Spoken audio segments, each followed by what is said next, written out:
Hi పిల్లలు, ఈరోజు మంచి కథ తెలుగులో అందించబోయే ముందు ప్లీజ్ మన ఛానల్ని సబ్స్క్రైబ్ చేసుకోండి.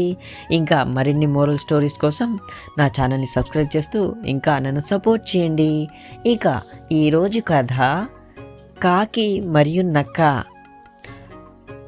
ఒకానొకసారి ఎంతో ఆకలిగా ఉన్న ఒక కాకికి ఒక తీయని బ్రెడ్ ముక్క దొరికింది. అయితే అది ఎంతో ఆనందంతో ఆ బ్రెడ్ ముక్కను తిందామని ఒక చెట్టు మీదకు వచ్చి వాలింది. అది ఆ బ్రెడ్ ముక్క తినబోతూ ఉండగా అటుగా వెళ్తున్న ఒక నక్క దానిని గమనించింది. ఎలాగైనా సరే కాకి దగ్గర ఉన్న ఆ బ్రెడ్ ముక్కను తినాలని ఒక పన్నాగం పన్నింది.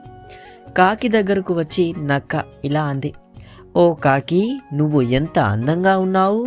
ప్రపంచంలో నీలా ఏ పక్షి కూడా ఇంత అందంగా ఉండదని నేను అనుకుంటున్నాను.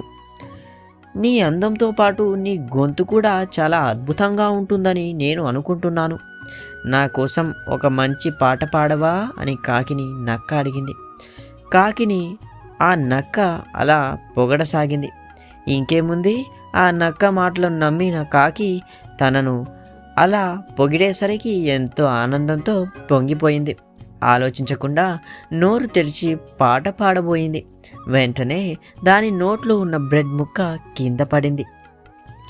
అలా కింద పడిన బ్రెడ్ ముక్కను నక్క తన నోటితో కరుచుకొని వెళ్ళిపోయింది.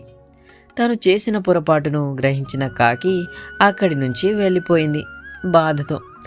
ఈ కథలోని మోరల్ ఏంటిదంటే, మనల్ని ఎంత పొగిడినా మనం పొంగిపోకూడదు.